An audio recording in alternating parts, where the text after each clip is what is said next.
Right, so I just roll it up again like I did before. The rolls don't need to be as thick this time, they don't need to be as big, because you kind of got a recess to put these in on the where the charging pins are, which means it's easier to get them to connect.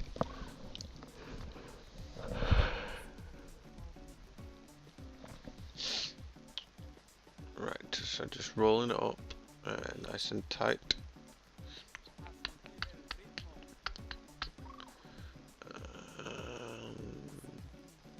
Almost done. Just a little bit more, try and get it circular.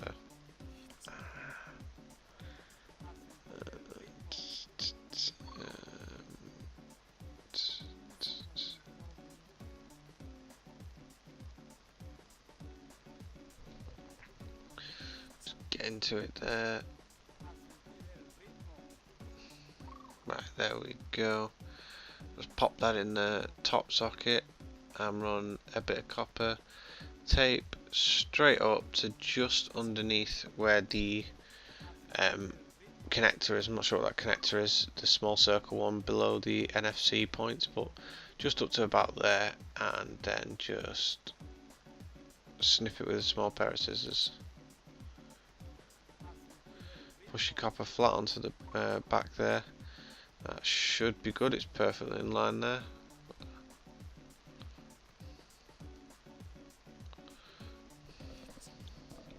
So we'll just do the same with the bottom one, just to get them both in line and ready.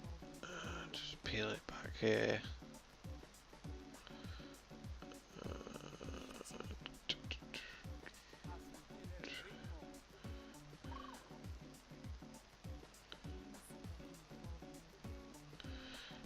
Almost done. The hardest part of this mod is actually rolling the copper, because it takes a little bit of practice. This reel I had was quite a bit bigger when I started. I have had a practice attempt at this first. I've just rolling the copper strips. The rest is pretty new. Right, so I'm just going to stick that down there, because this is the first time I've actually done this on a Note 2. So I don't expect it to work straight away, because I'm not that lucky. Well, let's have a look see anyway.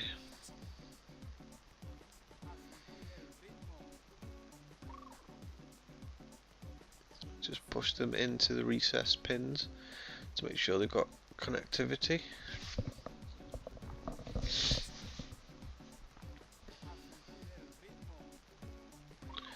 There we go.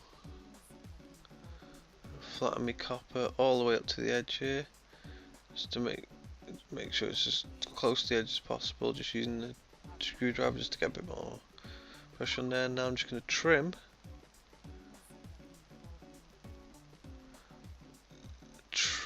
the 2 bits of excess copper, and then it should all be quite smooth up against the edges there.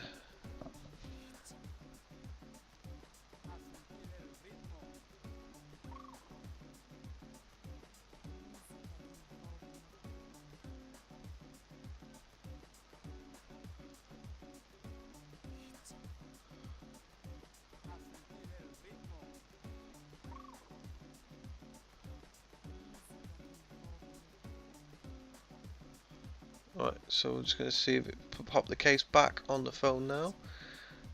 Try and make sure you don't move any of the copper tracks or anything by accident.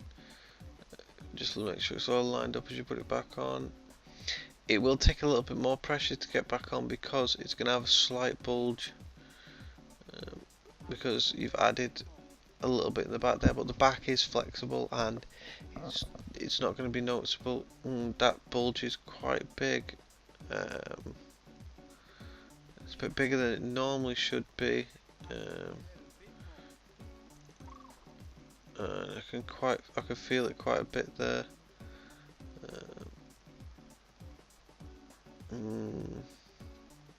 Right, I'm just going to take the back off, and I'm just going to see if I can trim a bit more of the plastic down, just to make the bulge a little bit less noticeable, because I've still got a bit of a lip there.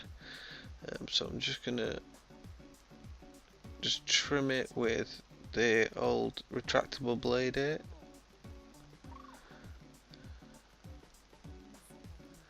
Be careful you don't, you really should have done this before I stuck the element down, because you don't, last thing you want to do is slice through a part of the inductive element or scratch something on the PCB that controls it. That should, let's see if I can neaten up a little bit here.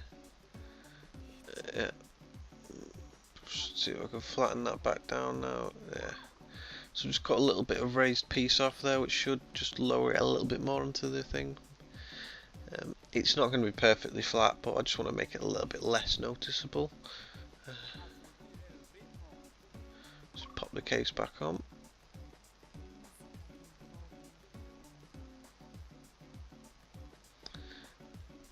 And that seems to have done it. It's hardly noticeable now. It's almost as if it was completely flat. There's a tiny bulge, but you can't complain about that. Right, so let's, yeah, it's looking good, but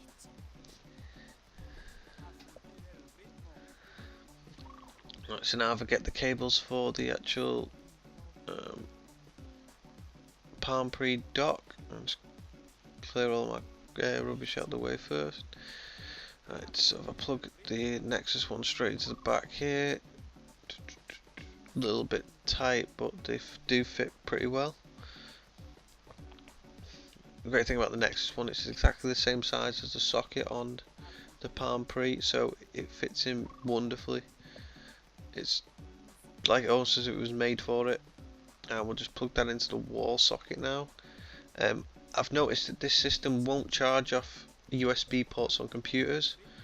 I don't think it puts out enough milliampage on a standard computer to do it, but you know, your standard Samsung charger will do it, but you're looking at about a 1 to 1.5 amp charger you're going to require. And if we pop it on, it should start charging. Well, as I said, I didn't think it was going to work straight away. Check everything's connected correctly. Let me just check the dock. No, it's definitely not charging. Right, so let's check the back there.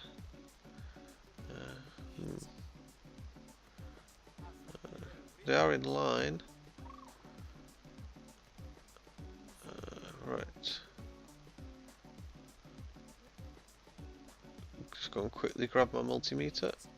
Right.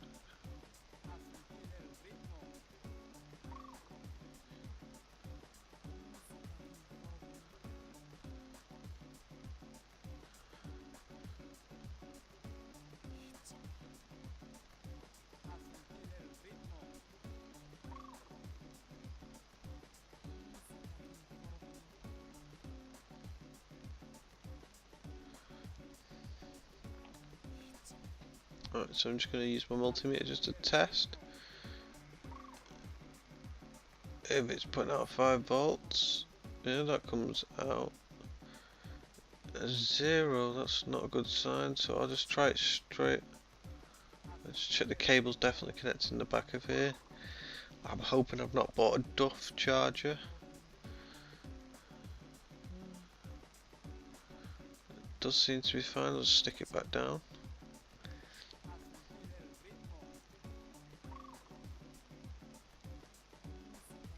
Just going to move the copper back a bit to see if I get it straight from the 2 tabs on the Palm inductive charger. There is a chance I've damaged the actual Palm element. Right, so I noticed that it wasn't charging in front of the dock, so I've just got a bigger piece of foam square, because the reason was it wasn't pushing down enough on the contacts to allow a proper charge. You see, there's too much of a gap because I didn't roll up the copper enough on the strips. I just cut it out there because the video's getting a bit long, but there we go. After a couple of teething problems, just adjusting the positions of the copper track slightly, it now charges whenever you place it on the dock.